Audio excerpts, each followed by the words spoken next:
Assalamualaikum warahmatullahi wabarakatuh. Perkenalkan, nama saya Nanda Aulia dengan NIM A1H124015 kelas A.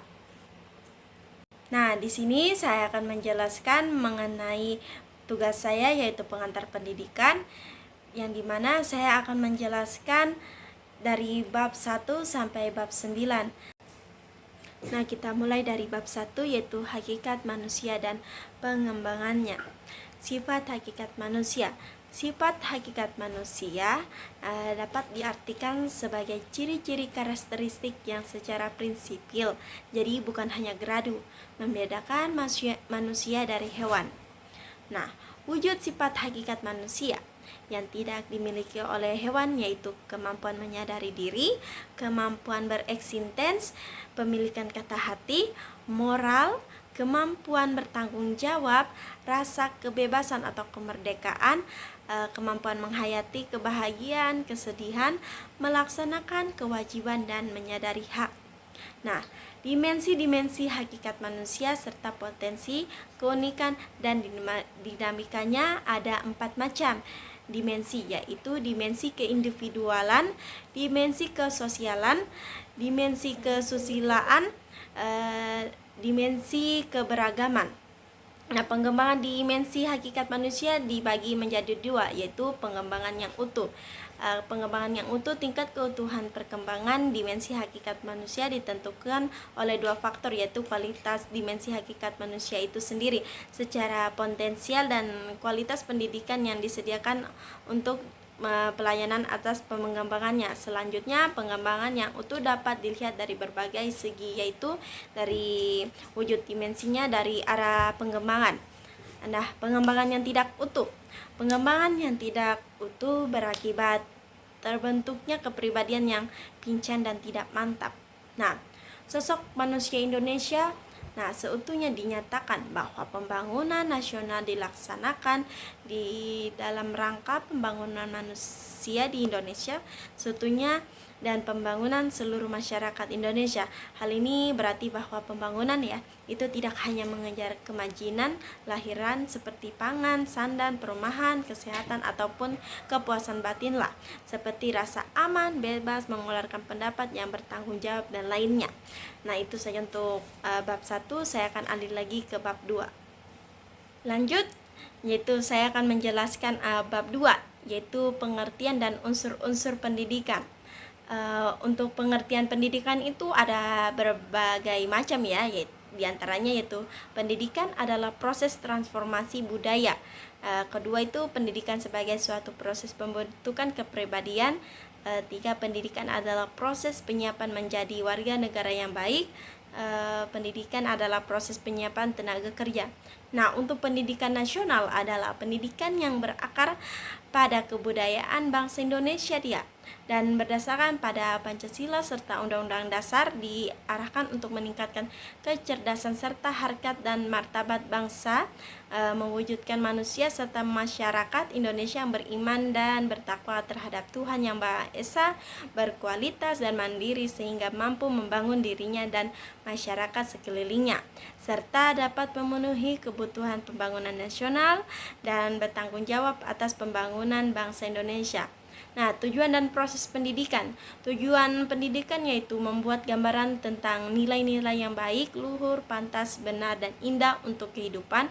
Karena itu tujuan pendidikan memiliki fungsi yaitu memberikan arah kepada segenap kegiatan pendidikan dan merupakan suatu yang ingin dicapai oleh segenap kegiatan pendidikan.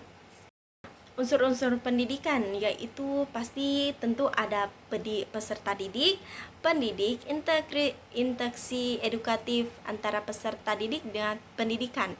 4, materi isi pendidikan. 5, konteks yang mempengaruhi pendidikan. Nah, pendidikan sebagai sistem.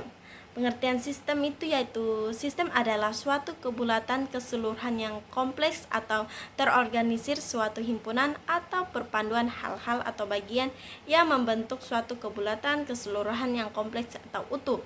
Nah, ciri-ciri umum sistem yaitu sistem merupakan suatu kesatuan yang berstruktur Kesatuan tersebut terdiri dari sejumlah komponen yang saling mempengaruhi. Nah, sistem itu masing-masing komponen mempunyai fungsi tertentu dan secara bersama-sama melaksanakan fungsi struktur, yaitu mencapai tujuan sistem.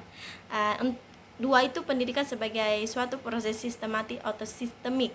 Nah, pendidikan dikatakan sebagai proses sistematis karena dilaksanakannya secara prosedural, bertahap dan terarah. Pendidikan dikatakan sebagai proses yang sistemik karena pendidikan merupakan suatu proses yang terdiri atas berbagai unsur yang saling mempengaruhi untuk mencapai suatu tujuan pendidikan. Jadi seperti pendidikan itu harus ada feedback dari antara pendidik atau dengan serta pendidik begitu. Jadi ya pendidikan itu juga sangat penting ya bagi untuk kita. Lanjut untuk materi bab 3, yaitu landasan dan asas-asas pendidikan serta penerapannya.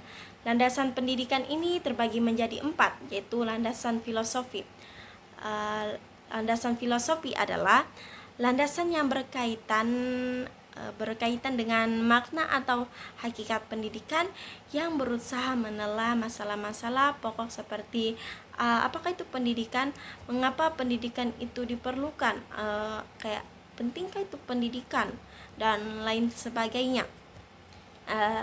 Untuk aliran filsafat adalah aliran-aliran filsafat banyak ya tentunya, seperti idealisme, realisme, perennialisme dan lain sebagainya. Untuk nomor 2 itu landasan sosiologis. Sosiologis adalah tentang proses sosial dan pola-pola interaksi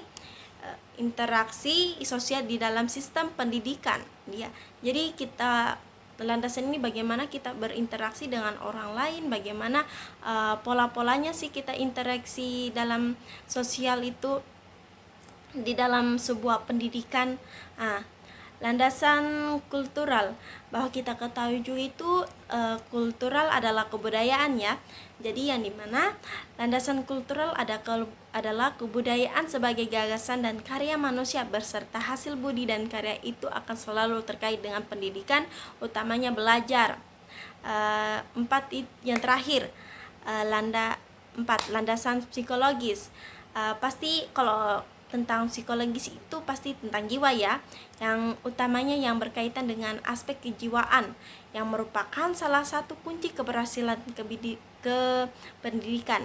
5 landasan ilmiah dan teknologi, pengetahuan dan memenuhi kriteria dan segi ontologis, epistemologis dan aksiologis secara konsekuen. Katanya sifat dan adalah ilmiah atau keilmuan. Nah, kita bahas lagi di asas-asas pokok Pancasila, yaitu ada asas Tut Wuri Handayani yang merupakan semboyan Ki Hajar Dewantara Suwardi Suryaningrat. Dengan Suwardi Suryaningrat ingrasa sungtola jika di depan menjadi contoh. Ketiga itu Ingmadiyah Magun Karsa jika di tengah-tengah membangkitkan kehendak, harsat dan motivasi. Tut Wuri Handayani jika di belakang mengikuti dengan mengawasi. 2. Asas kemandirian dalam belajar. Tanggung jawab dan kemajuan belajar berada pada diri peserta didik sendiri. Peranan guru bukanlah merupakan satu-satunya sumber pembelajarannya, tetapi perannya lebih luas menjadi informator, fasilitator, motivator, evaluator. Nah, jadi sebagai pendidik itu memang harus memfasilitasi anak didik kita, karena ketika kita tidak memfasilitasi anak didik kita, pasti mereka juga tidak mengetahui apa-apa. Untuk seperti juga motivator. Nah, motivator kita ini sebagai pendidik harus saling memotivasi anak didik kita supaya supaya tingkat belajar mereka itu lebih tinggi dan mau begitu. karena mereka itu merasa bahwa oh aku sudah bisa gini karena dia sudah dipuji-puji. Jadi kayak kita sebagai motivasi anak tersebut agar cepat belajar, rajin belajar gitu. Dan 3, asas belajar sepanjang hayat. Proses belajar yang dilakukan dalam setiap bidang kehidupan dan lingkungan pendidikan, yaitu lingkungan keluarga, lingkungan sekolah, dan lingkungan masyarakat. Nah, belajar dilakukan mulai dari lahir sampai ajal menjemput. Alam dan seluruh isinya adalah sumber belajar yang tidak akan pernah habis. Begitu. Itu saja materi untuk bab 3. Mungkin ada yang mungkin agak belibet ya sedikit, jadi mohon maafkan. Kita lanjut lagi di bab 4. Lanjut untuk bab 4, yaitu perkiraan dan antisipasi terhadap masyarakat masa depan. Perkiraan masyarakat masa depan yaitu pengertian kebudayaan yang begitu luas tersebut terkendali, dipecah lagi dalam unsur-unsurnya dan sering dipandang sebagai unsur-unsur universal dan kebudayaan, yakni 1. Sistem religi dan upacara keagamaan. 2. Sistem dan organisasi kemasyarakatan. 3. Sistem pengetahuan. 4. Bahasa. 5. Kesenian. 6. Sistem mata pencarian. 7. Sistem teknologi dan peralatan. Nah, ada nih beberapa karakteristik umum yang dapat dijadikan petunjuk sebagai ciri masyarakat di masa depan, yaitu 1. Kecenderungan globalisasi yang makin kuat. 2. Perkembangan iptek yang makin cepat. 3. Perkembangan arus informasi yang semakin cepat dan padat. 4. Kebutuhan dan tuntutan peningkatan pelayanan profesional dalam berbagai segi kehidupan. Nah, upaya pendidikan dalam mengantisipasi masa depan. 1. Tuntutan bagaimana manusia masa depan atau manusia modern. Pentingnya mengembangkan 4 hal pada peserta didik, yaitu kemampuan mengantisipasi pengembangan berdasarkan ilmu pengetahuan. Kedua, kemampuan dan sikap untuk mengerti dan mengatasi situasi. 3. Kemampuan mengakomodasi, utamanya perkembangan iptek serta perubahan yang berakibatan. Kemampuan berorientasi, utamanya kemampuan seleksi atau filter terhadap arus informasi yang memengaruhi suatu atau memengaruhinya gitu. Jadi ada tetap filter ya. Upaya mengantisipasi manusia masa depan. Upaya mengatasi masa depan melalui pendidikan akan diarahkan pada 1. Aspek yang paling berperan dalam individu untuk memberikan antisipasi tersebut, yaitu nilai dan sikap. 2. Perkembangan budaya dan sarana kehidupan. 3. Tentang pendidikan itu sendiri, utamanya pengembangan sarana pendidikan. Nah, kita lanjut untuk materi bab 5. Materi bab 5 yaitu pengertian, fungsi, dan jenis lingkungan pendidikan. Pengertian dan fungsi lingkungan pendidikan. Ada 3 jenis lingkungan pendidikan, yaitu bahwa kita ketahui ada lingkungan pendidikan informal, yaitu seperti keluarga. 2. Lingkungan pendidikan formal, yaitu sekolah ya semestinya. 3. Lingkungan pendidikan non formal, yaitu masyarakat. Oleh Ki Hajar Dewantara disebut sebagai pusat pendidikan. Ketiga lingkungan itu saling berhubungan dan mempengaruhi perkembangan kehidupan seorang anak. Nah, seperti kehidupan informal pasti ya. Informal kan itu seperti dalam keluarga. Jadi ketika dalam keluarga itu menjelaskan hal-hal baik, pasti anaknya juga ikut terbawa. Nah, yang kita antisipasikan ini dalam lingkungan masyarakat, bahwa kita ketahui ketika suatu lingkungan tidak sehat masyarakatnya, lingkungan dalam ketika bahasanya tidak bisa dijaga di lingkungan tersebut, adanya pertengkaran dalam sesama tetangga, itu bisa mempengaruhi perkembangan anak begitu. Jadi apa yang dia lihat pasti itu yang dia terapkan. Nah, tripusat pendidikan yaitu satu, keluarga.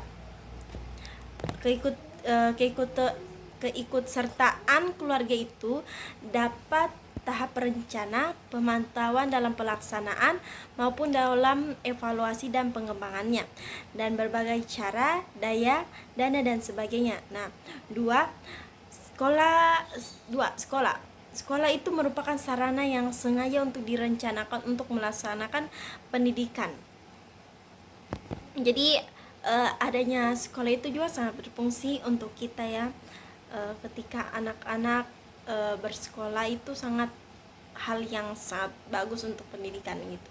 Jadi maka dari itu kita harus mengutamakan pendidikan daripada hal-hal yang lain gitu. 3. Masyarakat. Nah, peranan media massa ini sangat menentukan di mana masa depan kemajuan komunikasi sehingga masa itu diterima langsung ke rumah seperti pada radio dan televisi. Apalagi sekarang kan ada namanya sebuah kecanggihan yaitu HP. Di situ sudah memuat sekali sebagai beberapa informasi media-media massa untuk meningkatkan perkembangan pendidikan.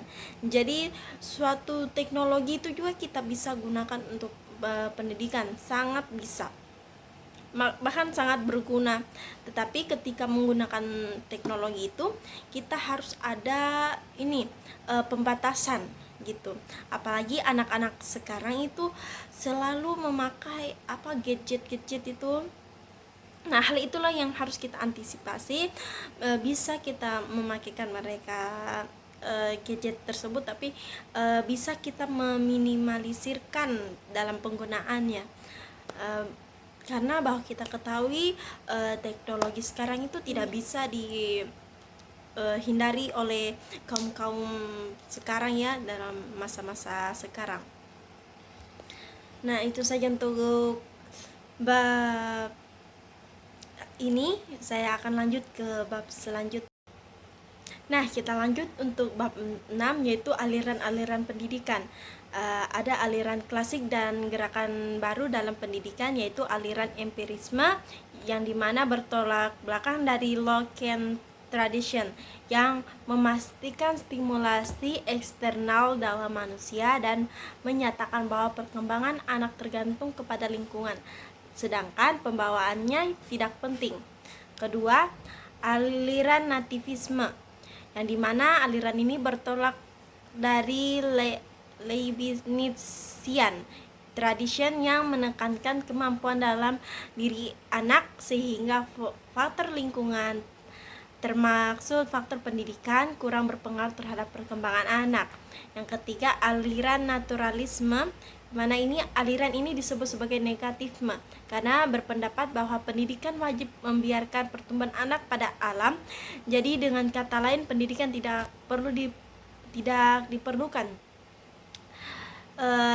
Yang aliran ini mungkin agak seperti sebutannya yaitu negativisme, karena mengatakan bahwa anak-anak itu tidak perlu adanya pendidikan. Nah, aliran konvergensi yang dimana aliran ini berpendapat bahwa dalam proses perkembangan anak, baik faktor pembawaan maupun faktor lingkungan sama-sama mempunyai peran yang sangat penting. 5. Pengaruh aliran klasik terhadap pemikiran dan praktek pendidikan di Indonesia. Nah, upaya penciptaan lingkungan untuk mengembangkan bakat dan kemampuan itu diusahakan pula secara optimal ya. Karena ketika suatu pendidikan itu optimal, otomatis pendidikan juga akan terhambat. 2. Aliran pokok pendidikan di Indonesia. Nah, didirikan oleh Ki Hajar Dewantara, telah meliputi semua jenjang persekolahan dari pendidikan prasekolah, pendidikan dasar, pendidikan menengah, dan pendidikan tinggi. 1. Perguruan kebangsaan taman siswa. Asas dan tujuan taman siswa. Ada 7 asas taman siswa. 1. Bahwa setiap orang mempunyai hak mengatur dirinya sendiri, 2. Bahwa setiap pengajaran harus memberikan pengetahuan yang berfaedah. 3. Bahwa pengajaran harus berdasarkan pada kebudayaan dan kebangsaan sendiri. 4. Bahwa mengajar harus tersebar luas sampai menjangkau seluruh rakyat. 5. Untuk mengajar kemerdekaan, hidup harus dengan kekuatan sendiri. 6. Bahwa setiap sebagai konsekuensi hidup dengan kekuatan sendiri harus mutlak. 7. Bahwa dalam mendidik anak perlu adanya keikhlasan lahir dan batin. Nah, tujuan Taman Siswa ini ada 2, yaitu 1. Sebagai badan perjuangan kebudayaan dan pembangunan masyarakat tertib dan damai. 2. Membangun anak didik menjadi manusia yang merdeka lahir dan batin. Nah, ini saja untuk materi bab 6. Saya akan lanjut lagi di bab 7. Nah, bab 7 ini membahas tentang permasalahan pendidikan. Tentu dalam di Indonesia itu banyak sekali permasalahan-permasalahan pendidikan. Permasalahan pokok pendidikan dan penanggulangannya, ada 2 masalah pokok yang dihadapi dunia pendidikan, yaitu 1. Bagaimana semua warga dapat menikmati kesempatan pendidikan. 2. Bagaimana pendidikan dapat membekali peserta didik dengan keterampilan kerja yang mantap untuk dapat terjun dalam kancah kehidupan masyarakat. Nah, ada beberapa jenis permasalahan pokok pendidikan, yaitu 1. Masalah pemerataan pendidikan. Dalam hal ini timbul apabila masih banyak warga, khususnya anak usia sekolah, yang tidak dapat ditampung pendidikan yang tersedia. Nah, pemecahan masalahnya yaitu sistem pamong, sistem guru kunjung, dan lain sebagainya. 2. Masalah mutu pendidikan. Jika hasil pendidikan belum mencapai taraf seperti yang diharapkan, salah satu solusinya yaitu pengembangan prasarana yang menciptakan lingkungan yang tentram untuk belajar. Nah, 3. Masalah efisiensi pendidikan. Dalam hal ini mempersoalkan bagaimana suatu sistem pendidikan mendayagunakan sumber daya yang ada untuk mencapai tujuan pendidikan. 4. Masalah relevansi pendidikan, mencangkup sejauh mana sistem pendidikan dapat menghasilkan luaran yang sesuai dengan kebutuhan pembangunan, yang dimana dia mempunyai solusinya, yaitu luaran pendidikan diharapkan dapat mengisi semua sektor pembangunan yang beraneka ragam seperti sektor produksi. Nah, faktor-faktor yang mempengaruhi perkembangannya yaitu berkembangnya masalah pendidikan. 1. Perkembangan iptek dan seni. 2. Lajunya pertumbuhan penduduk. 3. Aspirasi masyarakat. 4. Keterbelakangan budaya dan sarana kehidupan. Nah, permasalahan aktual pendidikan dan penanggulangannya. 1. Permasalahan aktual pendidikan Indonesia. Masalah aktual itu ada masalah keutuhan pencapaian sasaran, masalah kurikulum, masalah peranan guru, masalah pendidikan dasar 9 tahun. Nah, upaya penanggulangannya itu seperti pendidikan yang efektif perlu ditingkatkan lagi secara terprogram, ya. Tentu tidak cukup berlangsung hanya secara insidental. Dan kedua, melaksanakan ekstrakurikuler yang hasilnya diperhitungkan dalam menetapkan nilai akhir ataupun perlulusan. 3. Pemilihan siswa atas kelompok yang akan dibelajarkan dalam perguruan tinggi dengan dalam hal ini bisa kita diterjunkan dalam kehidupan masyarakat. Nah, ini saja untuk pemateri bab 7. Saya akan lanjut lagi di bab 8. Bab 8 membahas tentang sistem pendidikan nasional. A. Kelembagaan, program dan pengelolaan pendidikan. Kelembagaan pendidikan, jalur pendidikan. Jalur pendidikan itu jalur pendidikan sekolah, jalur pendidikan luar sekolah. Nah, jenjang pendidikan ada jenjang pendidikan dasar, jenjang pendidikan menengah, jenjang pendidikan tinggi. 2. Program dan pengelolaan pendidikan. Jadi ada beberapa jenis program pendidikan, yaitu pendidikan umum, pendidikan kejuruan, pendidikan luar biasa, pendidikan kedinasan, pendidikan agama, ya. Kurikulum program pendidikan. Kurikulum nasional. Tujuan pendidikan misalnya menjadi bagian yang tidak terpisahkan dari kurikulum masing-masing suatu pendidikan ya. 2. Kurikulum muatan lokal adalah program pendidikan yang diisi dan media penyampaian dikaitkan dengan lingkungan alam, lingkungan sekolah, dan lingkungan budaya serta kebutuhan daerah. Nah, tujuan muatan lokal: 1. Melestarikan dan mengembangkan kebudayaan khas daerah, meningkatkan pemahaman peserta didik terhadap lingkungannya.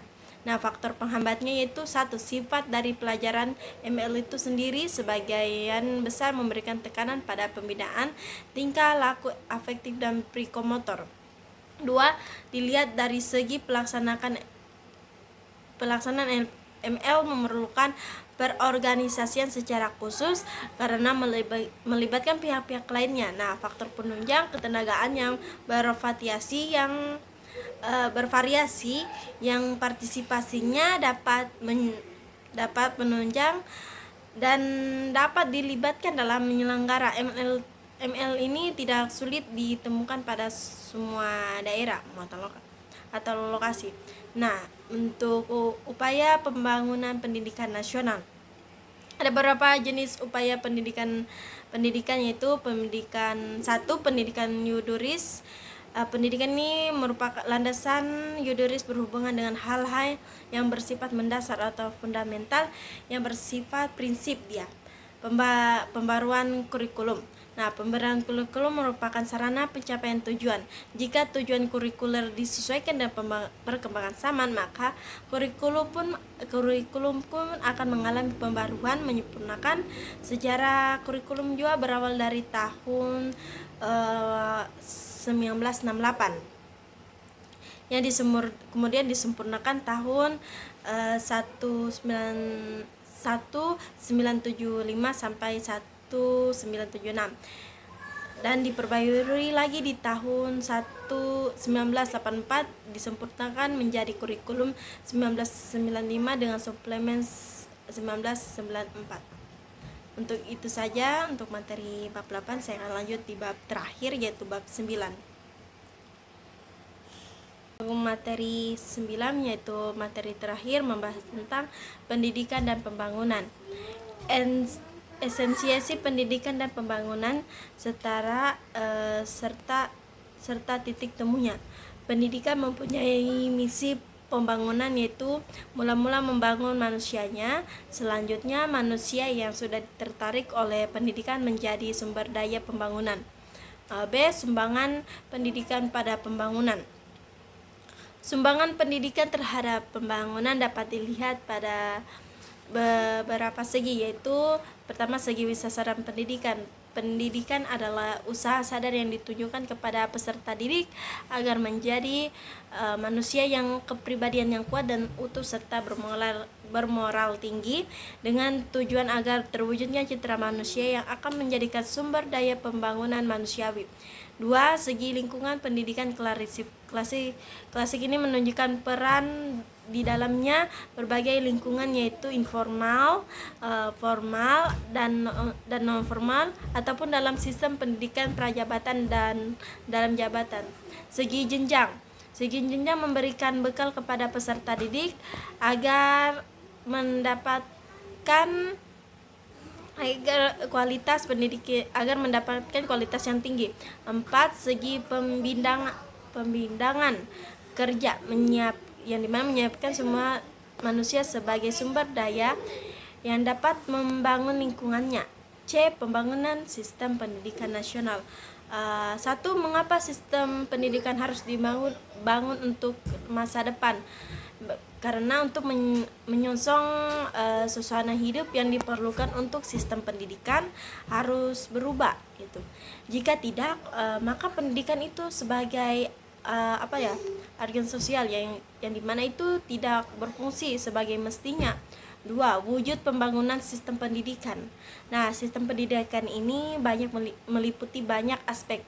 Salah satunya yaitu 1. Aspek filosofis yang dimana bahwa pendidikan berdasarkan filsafat Pancasila mempelajari Mempelajari ilmu pendidikan berarti mengubah diri sendiri, membenahi tindakan untuk mengatasi persoalan masa kini dan masa yang akan datang. Aspek juris berdasarkan Undang-Undang 1945 yang dimana sebagai landasan hukum pendidikan sifatnya relatif tetap. Aspek struktur yang dimana berperan pada upaya pembenahan struktur pendidikan yang mencakup jenjang dan jenis pendidikan, lama waktu belajar dari jenjang yang satu ke jenjang yang lainnya sebagai akibat dari perkembangan sosial budaya dan politik. Nah, dalam praktek aspek struktur tidak dapat dipisahkan dari aspek filosofi, aspek kurikulum. Nah, aspek kurikulum merupakan sarana pencapaian tujuan. Jika tujuan kurikuler disesuaikan dengan perkembangan zaman, maka kurikulum pun akan mengalami pembaharuan atau penyempurnaan. Nah, itulah tadi pemateri untuk bab 9. Kurang dan lebihnya mohon dimaafkan.